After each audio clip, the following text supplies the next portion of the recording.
BJP के युवा अध्यक्ष की ताजपोशी, राजस्थान भाजपा में उत्साह है।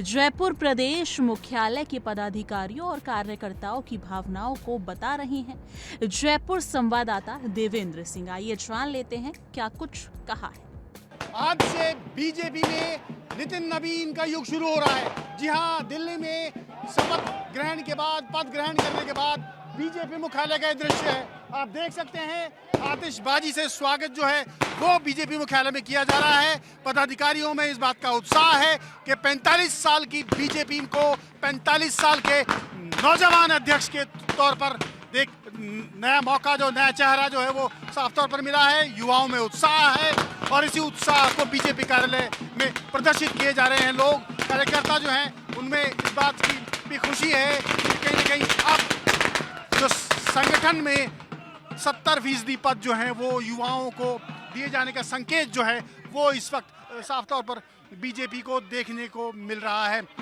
इस वक्त मोर्चों के अलग अलग पदाधिकारी हैं जो अभी हाल ही में नियुक्त हुए हैं, उसमें भी युवाओं की संख्या जो है वो आप ज़्यादा देख रहे हैं। इस वक्त आप युवा मोर्चा के जो अध्यक्ष हैं गोरे, शंकर गोरे, वो हैं जो वो भी इस वक्त पटाखे, आतिशबाजी की शुरुआत वो कर रहे हैं।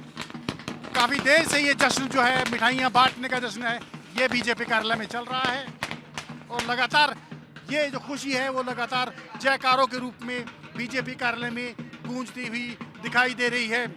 इस वक्त जो है वो पदाधिकारी जो हैं वो अपनी बात कार्यकर्ताओं के बीच कहते हुए साफ तौर पर दिखाई दे रहे हैं। इस वक्त हमारे साथ पदाधिकारी मौजूद है। महिला मोर्चा की नवनियुक्त राखी राठौड़ मौजूद है।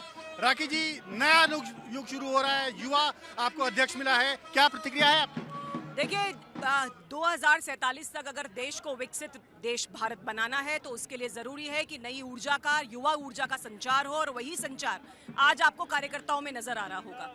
ये भारतीय जनता पार्टी में ही संभव है कि अगर पूरी निष्ठा और ईमानदारी से काम करो तो आप इस पद तक पहुंच जाते हो। हमारे यहाँ पे चाटुकारिता नहीं, कर्तव्य को महत्वता दी जाती है और यही एक बहुत बड़ी मिसाल बनी है। जिस तरह से उनका निर्वाचन हुआ है, एक आम कार्यकर्ता में बहुत ऊर्जा का संचार हुआ है कि हम लोग अगर निष्ठा से काम करेंगे तो किसी भी पद पर हम अपनी पार्टी में पहुंच सकते हैं। प्रदेश में अभी जो नियुक्तियां हुई वो युवाओं को नियुक्तियां दी गई, आप भी उनमें से एक शामिल है जो जमीन से उठी हैं और आज यहाँ पर पहुंची हैं। किस तरह का उत्साह, क्योंकि अब माना जा रहा है कि 70% पद में नए लोगों को, युवाओं को मौका दिया जाएगा राष्ट्रीय स्तर पर भी। किस तरह से देखती हैं आप महिलाओं के संदर्भ में, क्योंकि 2029 में जब महिलाओं के लिए आधी लोकसभा और विधानसभा की सीटें जब आरक्षित होंगी तो क्या ये देश की आधी आबादी जो है वो अपना कर्तव्य, किस तरह से नए नेता हैं वो अपना? मैं मोदी जी को धन्यवाद देना चाहूंगी कि उन्होंने नारी शक्ति वंदन अधिनियम के माध्यम से महिलाओं को अधिकार देने का काम किया है। आने वाले एमपी एमएलए इलेक्शंस के अंदर हम महिलाओं को तैयार करेंगे, वो मजबूती से तैयार करेंगे कि वो जनहित के काम जनता के बीच में जाके कर सके। वो यूपी वाला मॉडल याद है आपको, लड़की हूँ लड़ सकती हूँ, जिसमें 100 महिलाओं को लड़ाया, लेकिन बिना किसी ट्रेनिंग के, बिना उनको संगठन की जानकारी के, बिना उनको ग्राउंड पे काम करने के अभ्यास के उन्होंने डाला उन्होंने चुनाव में। अल्टीमेटली क्या रिजल्ट रहा? वो महिलाएं जो हार करके घर बैठ गई, उससे महिला उत्थान, महिला सशक्तिकरण नहीं होगा।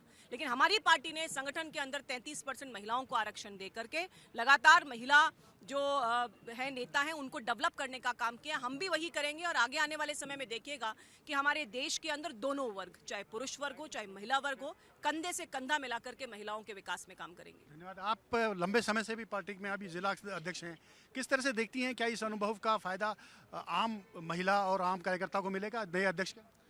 भारतीय जनता पार्टी एक ऐसी पार्टी है जो हमेशा अपने कार्यकर्ता का ध्यान रखती है। हमारे प्रदेश अध्यक्ष, अभी महिला मोर्चा में बहुत खुशी है कि हमारे राखी जी राठौड़ जमीन से जुड़ी हुई महिला और आज प्रदेश अध्यक्ष बनी, तो पूरे राजस्थान में हर महिला ने इसकी खुशी मनाई। आज हमारे नितिन नवीन जी जो आज राष्ट्रीय अध्यक्ष बने, कम उम्र के होते हुए, और उनको एक एक्सपीरियंस है कि वो 3 बार चुनाव भी लड़े और सफल रहे, और उपचुनाव में भी वो सफल रहे। तो ये भारतीय जनता पार्टी में हो सकता है और यहाँ हर महिला अपने आप को महफूज, सुरक्षित रखती है। इसलिए भारतीय जनता पार्टी में सबसे ज़्यादा आप महिलाओं को देखोगे तो ये भारतीय जनता पार्टी कर सकती है। और भारतीय जनता पार्टी ही एक ऐसी पार्टी है जो एक कार्यकर्ता का सम्मान करती है